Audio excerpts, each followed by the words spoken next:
My name is Brianna, and I welcome you to the Tales of Adventure, a D&D podcast like no other.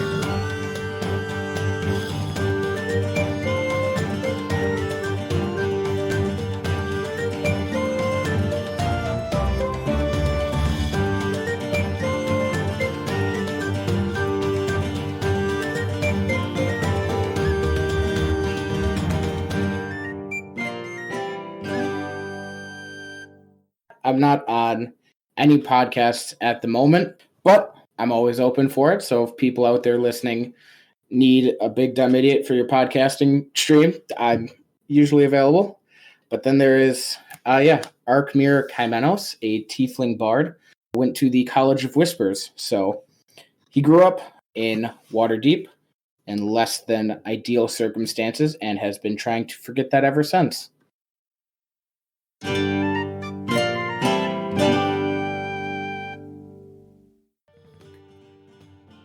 I'm not Strahd. I swear every time I turn around, he's come back and saved another kingdom. And I swear one of these times, I'm going to kill him, make sure he stays dead. So it seems like you've been having problems with a certain individual, as it were. Oh, yes. Oh, sorry. I didn't realize someone was there, otherwise I wouldn't have said that out loud. Oh, don't worry. I tend to hear a lot of conversations I'm not meant to as a bard. You travel from here and there playing songs, and people just talk around you. You'd be amazed at the gossip you can pick up. Oh, I've been there myself. I'm not a true bard, but I have played as one before. Ah. And I have friends who help feed me information on situations. It's actually what led me here. Heard Strahd's becoming a nuisance again. That would be an understatement. But I am terribly sorry. I'm Arkmir Kymenos. Should introduce myself before getting too far into the conversation. My name is Strahd. It's a pleasure to meet you. All the same to you. So tell me, you've run into Strahd before, have you?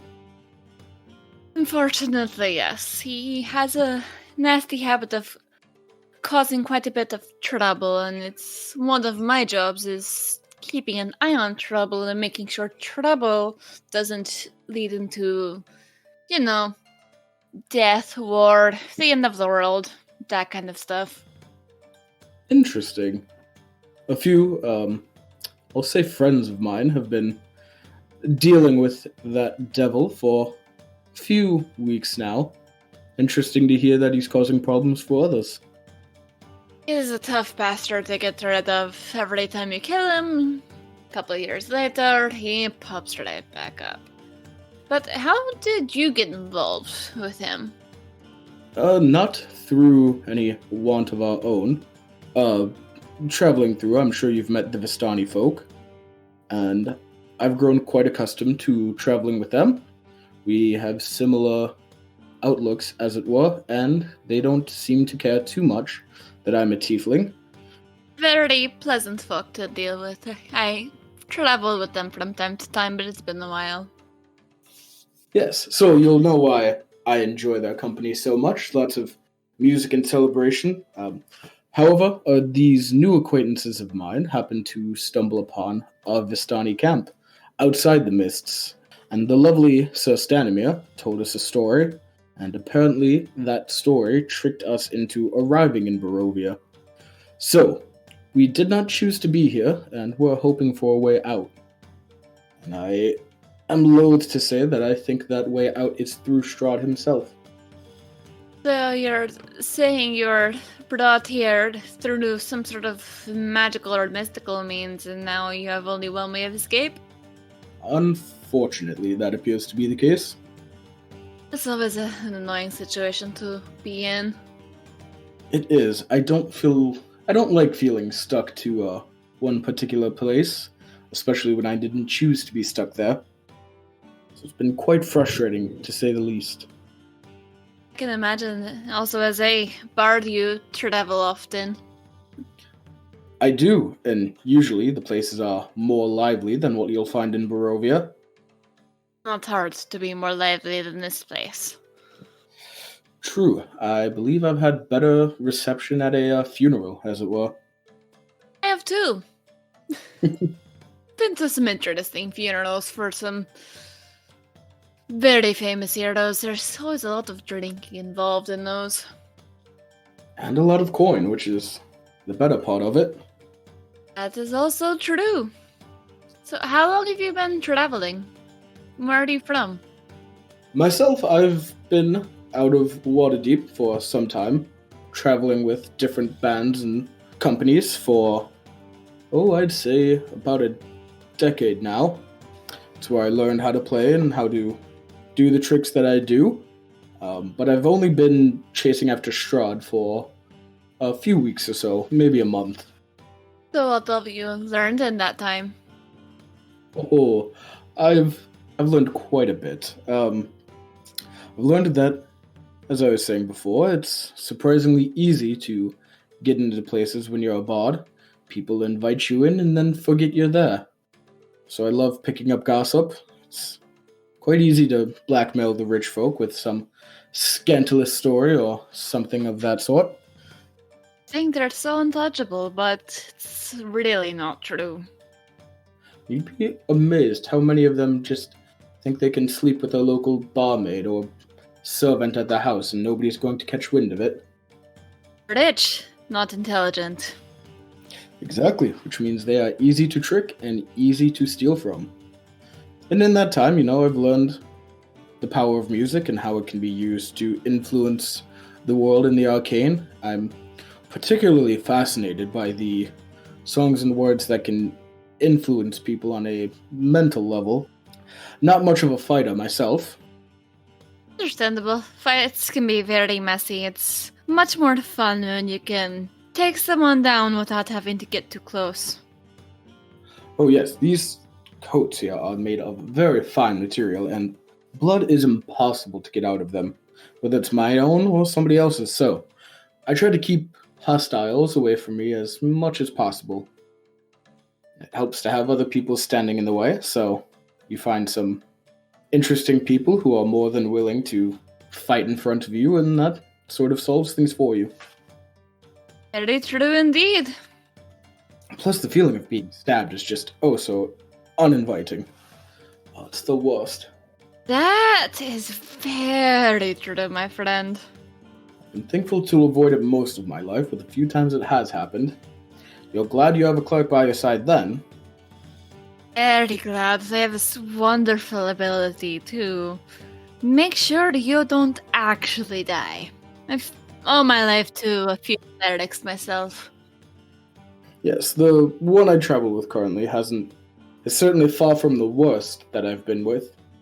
She's quite comforting to be around. The other ones are more proselytizing and spreading their god, as it were.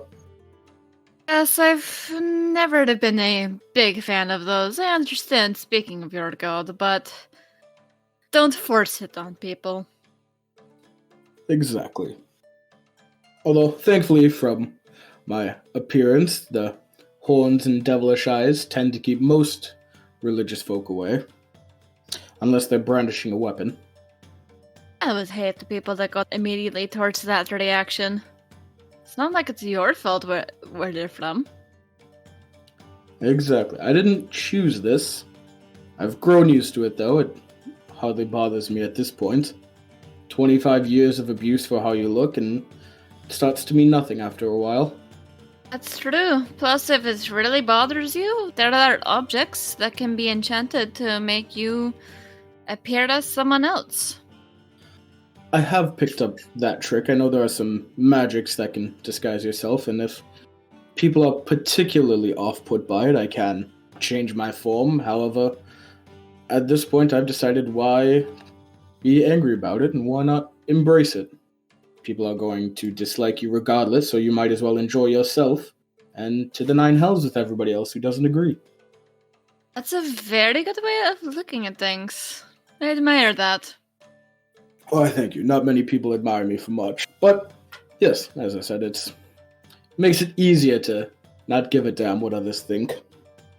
As if you're trying to intimidate some poor fool who's ridiculously superstitious. I have actually used the disguise as a tiefling before and found it very effective. Oh, yes, if you pick up some of the more minor magics to, make lights and smoke appear and things like that, you can make yourself appear very devilish. And it's great for the common folk. So much fun watching some of the more pompous members of different races run screaming with their tail between their legs, metaphorically speaking. Oh, yes, it is. It is a satisfying sound, to say the least. Yes, and I've won more than a few bets using that trick. I should get in on that. I should make more bets with my appearance and seeing what I can do with that. It's a good idea. Always looking for ways to earn extra coin, and that's one. It's all about owning who you are and what you're good at. Exactly. What have you learned so far about what Strahd has been doing here? That we're not sure of fully. We know he's got a keen interest in a woman in our traveling party from Barovia. Her and her brother seem to have some sort of inkling of Strahd and what he is. So we've been sort of moving them around to try and keep them safe. Strahd himself has appeared once before us to basically charge us with keeping her safe. Not sure why. Still working that one out. Find yourself in a strange situation, my friend. And it gets stranger by the day. Some birds are getting us to save a winery. That's a weird one. Never thought I'd hear that sentence. I never thought I would either. And I didn't want to help because the birds didn't say anything. They just squawked at us and followed down the road. However, the compatriots I am traveling with are of good hearts and sometimes sound minds, and chased after them. Lo and behold, we find a winery being overtaken by these weird plant creatures. It's all very confusing. It's rather confusing indeed. How did you meet these traveling companions? When I was at the Vistani camp, they happened to be traveling along the roads for whatever reasons they were, and this was outside the mists. And coming in for a night's rest, they all figured it would be better to be in a crowd with the Vistani. It seems apparently not many people outside of the mists know of them, so there was no preconceived notion, so they all came in. We had a nice dinner, heard the story from Stanimir, and somehow we were suddenly on a road in Barovia. Very strange. I wondered if he did that on purpose, or... It's not very often Strahd can literally transport you somewhere. Yes, it's been intimated through other Vistani inside Barovia, such as Madame Eva, if you've met her. That is sort of what Stanimir does to appease Strahd. Bring him new toys, for lack of a better term. And I already don't like this person. Yes, if I do get out of here, I have some very, very strong words for him. Most of them probably not appropriate for the children of the camp. And coming from a bard, they could probably have much more lasting impact than from someone else. Oh, believe me, I have a few drafts of what I'm going to say, and I'm going to lace it with the most powerful magics that I have. I don't want to kill him, but I want to hopefully make sure he doesn't do that again. If I ever get out of here as well, make sure to let me know so I can see this. I will find a way to record it for you if I can. I'm starting to think I might have been brought here by similar circumstances. Everything is fuzzy, and I'm not used to that. Yes, as I said, it's not fun to be in a place that you didn't choose to be. Fortunately, life has a funny way of putting you in situations whether you want to be in them or not. Yes, truly I should be used to the bad luck by now. But life finds ways to surprise you. And it does. You just have to make the best of it that you can. Or try to, at least. This probably wouldn't have been as enjoyable an adventure had I not met those folks on the road. If you've been forced to deal with this yourself, you'd probably be dead by now. Oh, most likely. That or I'd just be holed up with the Vistani, just waiting things out. Understandable. So have you been on any other adventures that were maybe more enjoyable than this one? None quite as life-threatening as this. Traveling with a circus for the better part of a decade. You get around. I've seen Waterdeep, Neverwinter, Baldur's Gate. Been to pretty much every of the major cities in the Sword Coast. But as far as adventures and fighting and devils and vampires, this is the most harrowing adventure I've been on. What hopes of you've been on more harrowing than being sent to Strahd as a plaything? I'd be concerned as to how you were doing, or who in the world you angered. Oh, I figured I'd have angered one of the gods by fact of my birth, and that's probably what this curse is. If I do get out, I hopefully am just going straight back to the circus. I think I'm done adventuring. You keep mentioning a curse. Oh, it's circus. Sorry. Just traveling performers. It's been I always enjoyed watching the circus. It is a fascinating thing to see. Even more so behind the scenes. You think it's just a couple of people in fancy makeup doing silly things, but there's a lot of work and dedication to it. I admire a lot of the people I knew and worked with. I know, I traveled with one for a very short period of time. They had this weird something haunting and harassing them, so they brought me along to fix it. Turned out that it was just some oddly enchanted artifact that was creating some weird hallucinatory effect. This was easy enough to deal with once I figured out what it was. Well, thankfully, that was never a trouble or concern for our troop. We mainly stuck to just your standard stuff. I mean, there was magic and tricks, but no cursed artifacts. Don't know how well we would have done with those.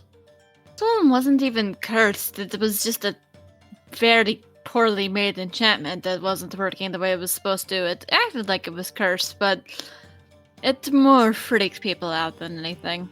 See, that's what it'll get you. It's the faulty enchantment. That's probably why they could get it for so cheap. Only looks cursed.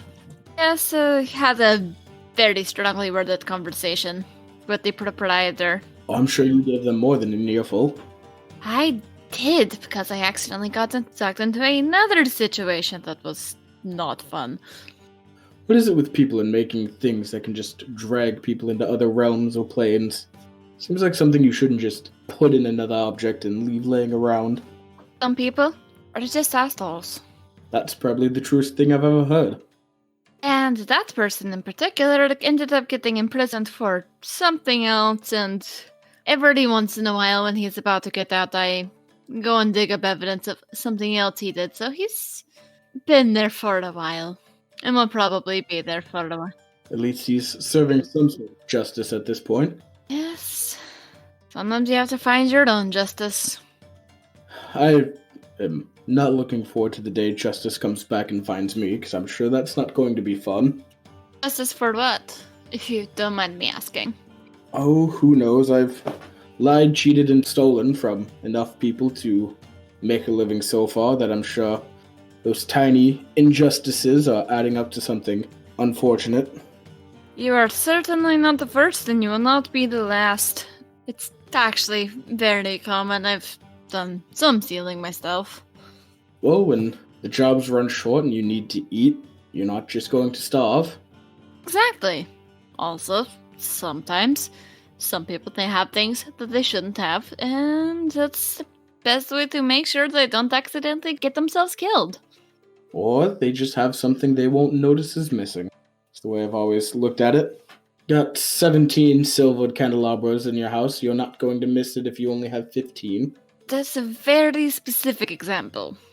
Look, I may have stolen a couple candelabras from a house that hired me to perform for their wedding. That's beside the point now. I'm sure the statute of limitations has gone up on that one. It was probably 16 when that would have happened. Or at least 16 when that specific one happened.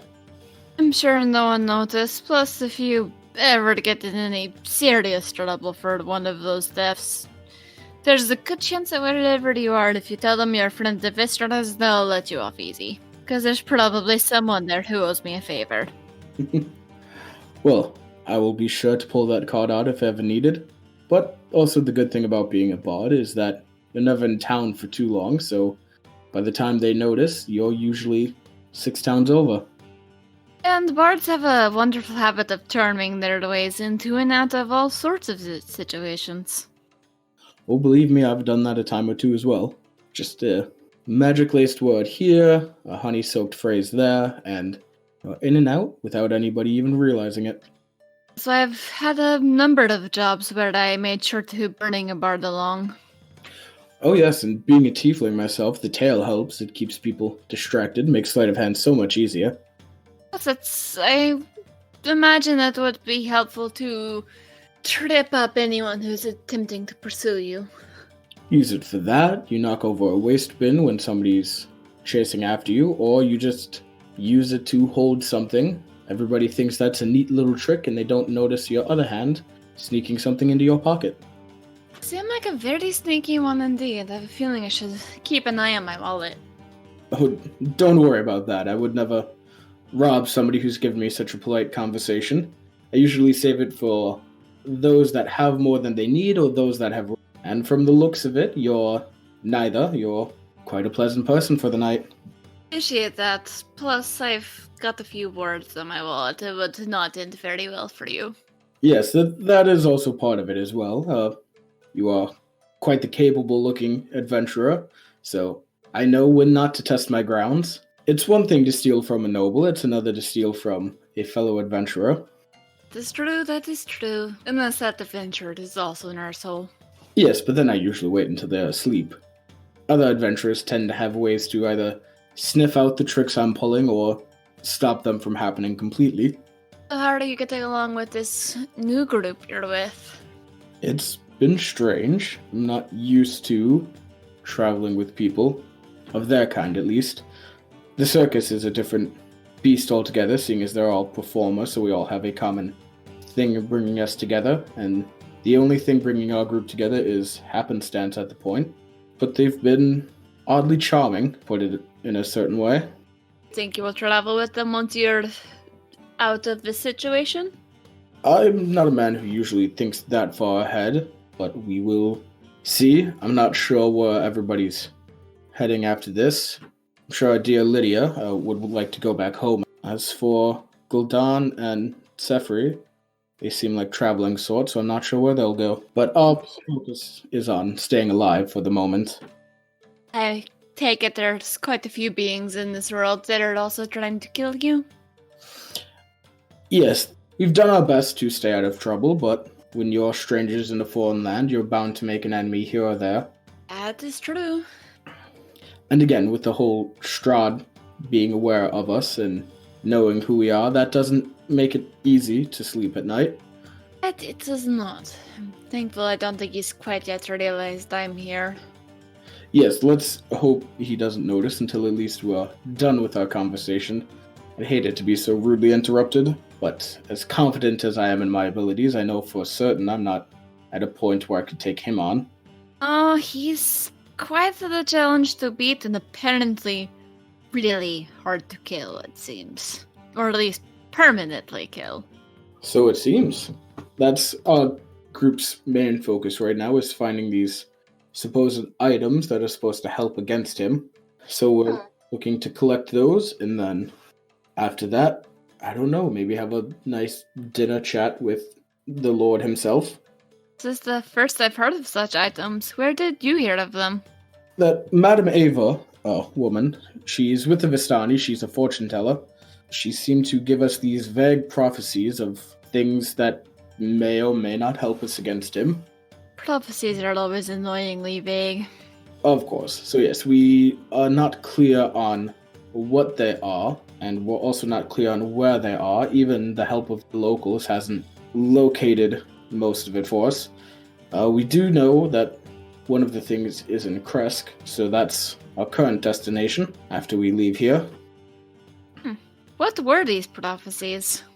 Something about friends we can find, weapons to fight against him, the history of Strahd himself, like where we are destined to fight him, things like that. These are all apparently very important artifacts, but as you said, prophecies are annoyingly vague. They have a habit of coming true in the way you least expect them. Quite. In fact, we did solve one of the prophecies in finding a tome that has the history of Strahd in it, so that has helped us somewhat, at least piece together what's going on. Oh, once you're done with it, I might be interested to read that myself. I will have to see if I can pry it from our wizard, because he enjoys his books and is a very stubborn individual at times, so I'll see what I can do for you in that. I feel that is true of most wizards. Especially when it comes to those books. That is where they've learned most of their magic, so I do try not to begrudge them that much. I never found the time on how you could just read a book and figure out how a spell works, although I suppose he's equally as confused at how playing a violin makes magic happen. Magic works for different people in different ways. There's not always a rhyme or reason to why it will work one way for the one person and another way for another. It is the strangest thing, isn't it? It is somewhat fascinating. I just don't have the time or patience for actual research and study. Neither do I. I have friends who are researching it for me, and they let me know the more important things that they learn. See, that's what I need, is a couple of minions to do the hard work for me. That would be lovely. Piece of advice that when trying to find them is don't call them minions. They're not fond of that. Well, of course you don't call them to their face. Assistants, associates. Being a bard, you can probably smooth that over, of course. I'll figure out a way. Just call them minions to myself. Ooh, or make sure they don't know Infernal, and I can call them minions in Infernal. They'll think they have a cool demonic nickname. But really, they're just getting called minions. That's a way to do it. Sorry. But it is, unless they find someone who speaks Infernal and ask them what the word means. That's a good point. I'm getting ahead of myself. I'll have to think of that when I have time. Unfortunately, this place doesn't leave you much room for dreams or aspirations. It's mostly just surviving. Surviving and not being turned into Strahd's next favorite plaything. Exactly. Yes, being in his domain is not a place anyone ever wants to be. It would be fine if it was just more lively. There's just nothing. People are so downtrodden and given up. There's nothing to do. There's no music here, no entertainment. I understand it's a poor rural country, but for the life of me, except for those dreadful ceremonies in Vallaki, there's nothing going on in this country. Perhaps learning some of the history of Strahd will help clear up why it is that way for you. I mean, it's hard to be cheerful in a land ruled by a vampire, I'm sure, but maybe it's just the bard in me that expects more out of people. Perhaps you can bring that to this country. Help them find that liveliness, help them rediscover the joy of music and celebration. I've done so with the children at different orphanages. They're still fun and lively. The world hasn't beaten it out of them yet. As far as the adults go, they're mostly just after people to get things done for them. Children are always more preferable to spend time with than adults. They do not yet know what the world thinks that they should believe. Exactly. There's still slight innocence to them. They still get excited about things. And they're not as off-put, I would expect, by the demonic eyes and the horns and the tail. Oh no, they think that's fascinating. They don't have any of the preconceived notions yet. Nobody knows they're supposed to be afraid of me until the mother pulls them aside on the street and shields them from me. Until then, I'm just the guy with the horns and the puppets. Play with puppets. I don't play with puppets, I create art with puppets. It's been a favorite of mine. They're easy and affordable to make, so I have quite a collection that I've made, and whenever I have some time between performances or while traveling, I enjoy putting on puppet shows on side streets for a little coin or for kids. That was mainly what I did while with the circus. It's a little side panel, keep kids distracted and entertained while the adults went to the more sinful shows that we had. I can appreciate that. I've too often seen the backlash of children accidentally wandering into those shows. They can grow up to be rather strange in tastes. Believe me, it still happens, but it helps to have somebody who is specifically doing kids' entertainment. And as poor an outlook I have on most people, it is nice to see people receptive of your work. Plus, again, that tail comes in handy as a good third hand for puppets or monsters that need to just come bouncing in. I can imagine. Children also have that wonder that adults have seemed to have lost. Yes, I don't have to be as outlandish with my magics and song to impress kids. You know, the minor illusions that most basic casters know, it's more than enough to delight a child. Whereas with the other one, it needs to be something big and brash, something showy, which is exhausting. Very exhausting. I do miss getting to perform a little bit. I haven't had as much time to do it here in Barovia. Busy trying not to die and trying to figure out how to get out of here. Yes, and you don't exactly get a lot of downtime. It's you finish up one thing for somebody else, and then all of a sudden the next person, there's apparently a whole queue of people waiting to ask you to do things for them. Yes, I've been avoiding that queue. Like I said, I don't want Strahd to know I'm here. Unfortunately, that's what I assume drew Strahd's ire to us, is that we were out doing things. Doesn't seem like too many people travel the roads. Those that do tend to go missing. Exactly. Whether it be the wolves or... Well, it's mostly the wolves. Strahd's always had an odd affinity for them. They are lovely creatures when they're not trying to rip out your throat. However, it seems every wolf I've encountered here in Barovia has been trying to rip out my throat, so my opinion of them is dwindling. It's just these particular ones. They're under a sort of influence. If you get them far enough away from him for long enough, they're much more amenable. Oh yes, we had a few with us in the troop, just because it's not often you see a wolf up close that isn't trying to kill you, so they were quite the attraction, part of the petting zoo we had. And those two were lovely pets to have around. They weren't feral, they were fairly calm. Hopefully, if I can get rid of Strahd here, hopefully things will go back to whatever they were like before he came here. For a time at least. But if it's as you say that he returns every couple years, I have my doubts that this land will ever truly be free. But it may sound callous, my only concern is escaping. Thankfully, he does not always return to the same place. I've know some tricks to keep him from coming back here. Unfortunately, I'm not sure how much I can help to get rid of him, but once he's gone, I can see what I can do to protect his land. Interesting. Well, I will leave that up to you then. Hopefully my friends and I are able to do the heavy lifting and then keeping him out. I'm sure it's no small task either. No, it is not. And in the meantime, I will do what I can to get the innocents away. Get people to safety and see if there's any strings I can tug loose in his hold. It seems that's all we can do at this point is chip away at whatever little we can and hope for the best, as it were. Yeah, well, with those prophecies, it sounds like there's much more for you to do and much more that you will be able to do in the future. Yes, unfortunately, it seems I'm too far in it now to truly back out. Oh, but just imagine traveling as the bard and the hero who defeated Strahd. Perhaps you'll have fewer parents pulling their children away. I don't too much intend to make myself the hero of the story. One, I like my anonymity to an extent, and two, some of my compatriots are much more deserving of that spot than I am. They do a lot more for the people than I do.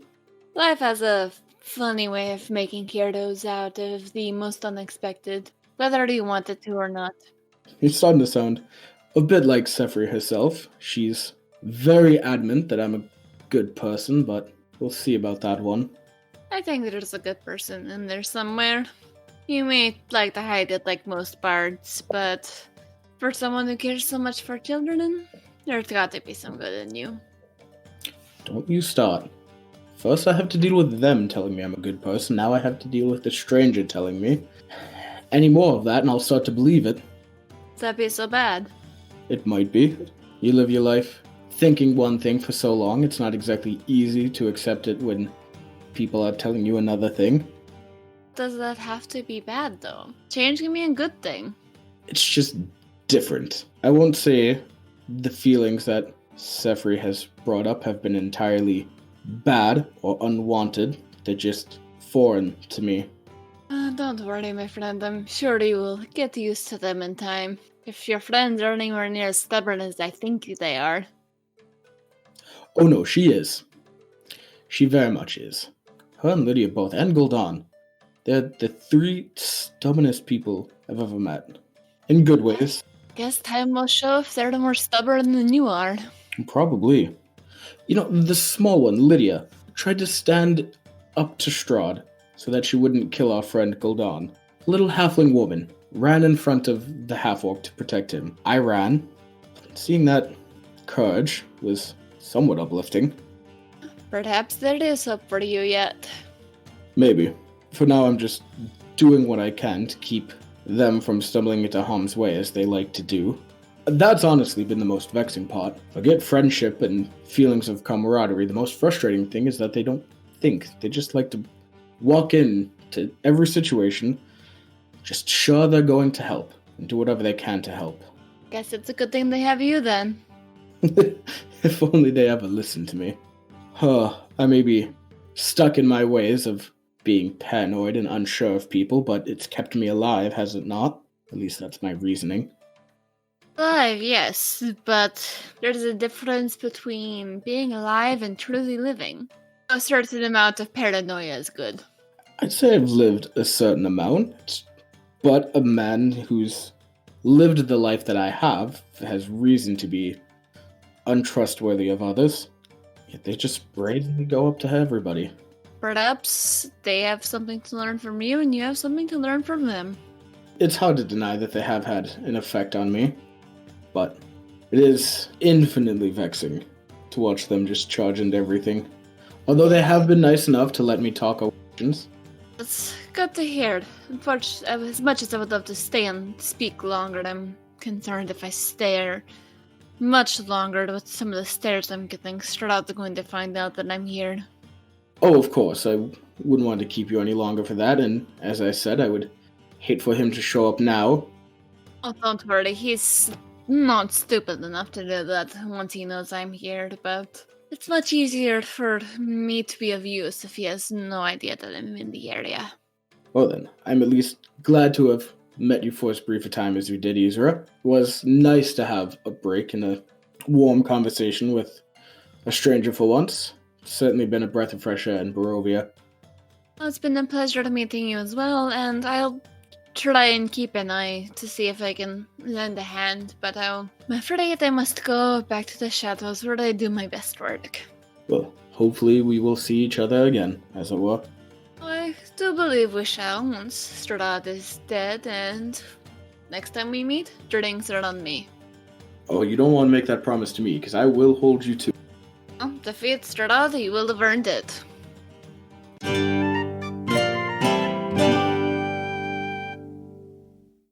Tales of Adventure is directed and produced by me, Brianna Toiber, as part of Pseudonym Social, a creative podcast network. The music is by Patrick Chester of Chester Studios. To see more of his work, visit his website at chesterstudios.net. Find out more about Pseudonym Social by visiting our website at pseudonymsocial.wordpress.com. If you like what I'm doing and would like to support this podcast, please go to patreon.com/pseudonymsocial and choose one of the tiers connected to Tales of Adventure. You can also leave a review on iTunes to make our show easier to find for those who need it.